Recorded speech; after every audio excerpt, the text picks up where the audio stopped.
Alright folks, happy Friday to everyone tuning in. Let's get into your full-fat, no-nonsense Celtic news fix, because today's roundup is packed. We've got one confirmed departure, another one just about sealed, and some interesting noise on the transfer front as well. So strap in, and let's talk Celtic. We start with what's officially been confirmed. Scott Bain is leaving the club.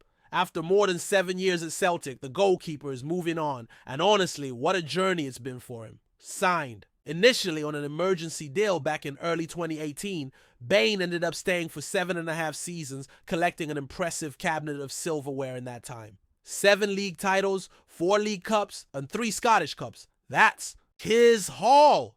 To put it in perspective, that's 3 times more Scottish cups than James Tavernier, 4 times more league cups, and 7 times the number of league titles. Not bad for a guy who was never really the nailed-on number one. Now, of course, the natural thing with moments like this is to get a bit nostalgic or even slip into comedy mode, but let's keep it genuine for a minute. Scott Bain might not have been the headline act, but he was a reliable performer and a solid squad man over the years. Let's not pretend he was just there making up the numbers. When called upon, he delivered. His Celtic debut came in a pretty high-pressure environment, thrown in last minute for the derby at Ibrox, a game we went on to win by 3 goals to 2. It was Doris de Vries who was supposed to start but picked up an injury late on and in. Stepped Bain. He didn't just do a job. He held his own in one of the most intense fixtures in the country. That alone deserves a nod. And speaking of memories, let's talk about that little-known moment during the COVID season. A penalty. Save away to Lille in the Europa League. A lot of people, myself included, probably wiped that one from memory, but the footage proves it. It happened. Not exactly a career-defining moment, sure, but another reminder of how Bain quietly contributed over the years. Now here's a stat. That stopped me in my tracks. 78 appearances in total for Celtic, 76 of those starts too as a sub. And if you're wondering about those 2 substitute appearances, one of them was when Joe Hart got sent off at Livingston. Remember that madness. And the other was even more recent when Hart came off late in his final home appearance at Celtic Park last season, giving Bain a couple of minutes on the park to say farewell alongside his old mate. That takes Bain's tally to a trophy every 5.5 games. Let that sink in. Every 5.5 games, this guy was winning something. You almost have to laugh at how ridiculous that is. But let's not be cynical. That speaks to the era Celtic were in and also to the role of a dependable backup. Because that's what Scott Bain was. Dependable. Ask anyone who shared a dressing room with him and you'll hear the same thing. Joe Hart's farewell interview included a shout out to Bain, calling him a constant, someone who supported him from day one.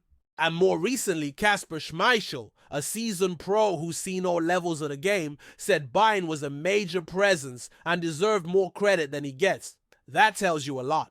Now, Bain himself has spoken about his departure in a classy message. He said he was sad to be leaving, but deeply grateful for everything the club had given him. He said it had been an honor to be part of the biggest and best club in the country, and that he'd always be a supporter. He also thanked the fans, the managers he worked under, his teammates, and the club staff.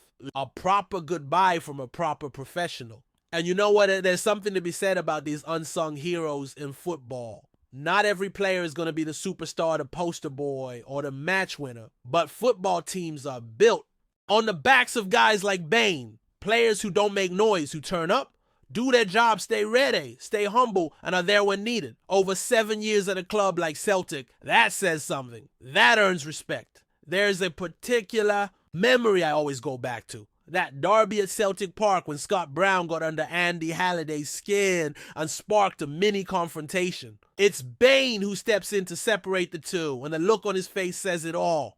Pure derision, like he couldn't believe Halliday had taken the bait. It's a moment that just sums up Bain's vibe, calm, composed with a touch of mischief. That picture deserves a frame. And look, we're all football fans here, and we all love the drama and flair of the big names and the headline makers. But sometimes it's the guys in the background, the ones you don't always notice, who hold things together. Bain was never the first choice pick, but he was the safety net, a voice in training, the steady head on the bench, and by all accounts, a great guy to have around. That's not nothing. So now the question becomes, what's next for him? Does he stay in Scotland? Does he move down south, or maybe even take a chance abroad? At 32, he's still got plenty of years left in him, especially for a goalkeeper. And let's be honest, there are plenty of Premiership clubs who could do with a keeper like Scott Bain. Solid experience, knows how to handle pressure, and brings a winning mentality. I'd love to see him land somewhere where he gets the #1 shirt and regular game time. And who knows, maybe we'll even get to see him back at Celtic Park one day, this time in the opposition dugout, and give him a proper reception. Because if there's one thing we do right, it's showing love to our former goalkeepers. Craig Gordon always gets a warm welcome. I expect the same for Bain. Now, while Bain's departure was confirmed by the club, there's another exit on the horizon, this one involving young forward Daniel Cummings. You might remember there was chatter about him leaving back in January, but then everything went quiet. He even popped up in that Champions League match against Aston Villa coming off the bench when the squad was stretched to its limits. Well, it's now pretty much official. The well-respected transfer oracle has spoken and Cummings is on his way to West Ham. Deal agreed, medical done move happening on the 1st of July. Just like that, another young talent out the door. And this one stings a little, doesn't it? Cummings scored 30 goals this season across various levels and got that Champions League debut, yet here we are watching him leave for a club down south for a relatively small training compensation. Fee. It's a recurring theme at Celtic, young players with potential making their mark briefly before heading elsewhere. Ben Doak, Rocco, Vada, Daniel Kelly. We've seen this story before. There's always the debate when this happens, we giving these young players enough of a chance? Should they be getting more first-team minutes? Would they stay if they felt more involved? It's not an easy one to answer. Brendan Rodgers has been very clear that to make it at Celtic as a young player, you need two things: talent and patience. And patience is a tough sell when you've got Premier League clubs knocking on your door, promising a pathway, bigger wages, and a platform. From Cummings' perspective, he probably saw limited opportunities next season. Let's be real. Would he even be ahead of someone like Johnny Kenny in the pecking order? Probably not. And what does that leave him with more B-team football? In the Lowland League, a few runouts in the UEFA Youth League. That's a tough grind when you've already had a taste of the big stage and there are clubs offering you a better shot elsewhere. Of course, West Ham probably won't be throwing him straight into Premier League action, but their B team competes at a decent level in the Premier League 2 setup, and they've got a track record of developing talent. Maybe he kicks on there. Maybe he goes on loan to a championship side, or maybe he becomes one of those players we regret letting go. Time will tell. And then you've got the agents, always lurking in the background, pushing their own agendas. Not to get too cynical, but it's a factor. If a young player has people in his ear saying, you should be playing first-team football now, it's hard to argue when he's only getting 10 minutes here and there in meaningless fixtures. That's just the reality of modern football. It leaves Celtic in a tough spot. We want to develop our own players built from within, but the market down south is always lurking. And unless you're willing to chuck these lads into the starting 11 ahead of more experienced pros, it's a hard fight to win. But hey, maybe there's another hidden gem in the academy just waiting for their shot. All eyes now are on the likes of Sean Richo, who's been generating plenty of buzz recently. Still early days, of course, but he's shown flashes of real promise. The key, as always, is balancing opportunity with development and patience. Coming up next, we'll shift to some transfer speculation involving a potential new striker. But I'll pause here for now. Stay tuned for part 2. It's going to get interesting. Alright, let's pick things back up with the transfer rumblings. And this one could be a proper game changer if Celtic can pull it off. Though that's a big if at this stage. Reports are saying the club have renewed interest in Danish forward Mathias Kvistgaarden, who's just come off an outstanding season with Brøndby. According to the Daily Mail, both Celtic and Eintracht Frankfurt are keeping tabs on the striker, who has apparently been valued at around £12 million. And to be fair, that price tag is probably about right considering his stats. He banged in 23 goals across 38 appearances and chipped in with 7 assists too.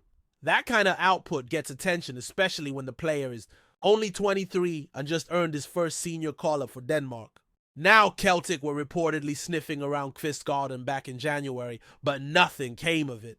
Maybe the timing wasn't right, but with other clubs circling now, and especially with interest coming from top 5 leagues, the feeling is that we might have missed the boat. When teams like Frankfurt are involved, it gets tricky. Financially, they can offer more, both in terms of the fee and the wages. Plus, there's the allure of the Bundesliga or even the Premier League if West Ham get involved as they've been. Linked too.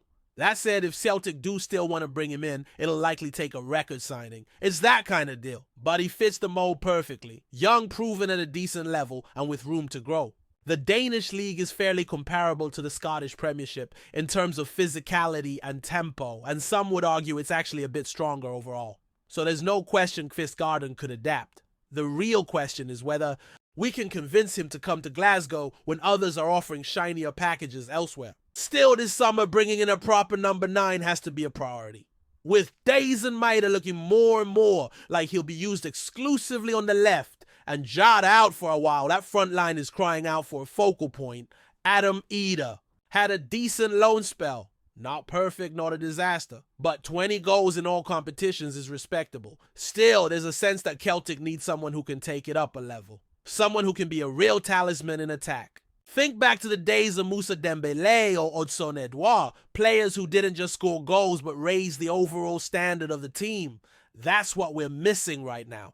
Kvistgaarden might be that kind of player. Or maybe there's someone else on the radar. Either way, the club needs to act decisively. Because if we're going to kick on, especially in Europe, we can't go into the season with questions up front. So let's see what happens. Maybe Kvistgaarden is the one, maybe not. But the message is clear. Celtic need a striker this summer, and not just for depth. We need someone who can lead the line, deliver in big moments, and take this squad to the next level. The search is on, and the clock is ticking. Before we proceed, subscribe to our channel and enable notifications to receive all exclusive news about Celtic FC. Don't miss any details about your favorite team. It's extremely important. For Celtic FC fans, whispers around Parkhead are growing louder by the day as talk spreads of Elvis Rexhbecaj being the next big addition tied to Celtic midfield. While nobody afraid the club has put pen to paper publicly yet, insiders close to the deal suggest it's as good as done. The 26-year-old Kosovo-born German midfielder is said to be packing his bags, with Glasgow firmly set as his next destination. Fans of the Hoops will be buzzing at the mere mention of Rexhbecaj's name, as he's long been admired for his combative style and tireless engine in the middle of the park. After stints at clubs like Wolfsburg and Augsburg, it seems the Bundesliga battler is ready to swap Germany for the roar of paradise. Of course, the chatter is still just that chatter, but with multiple sources hinting at advanced negotiations.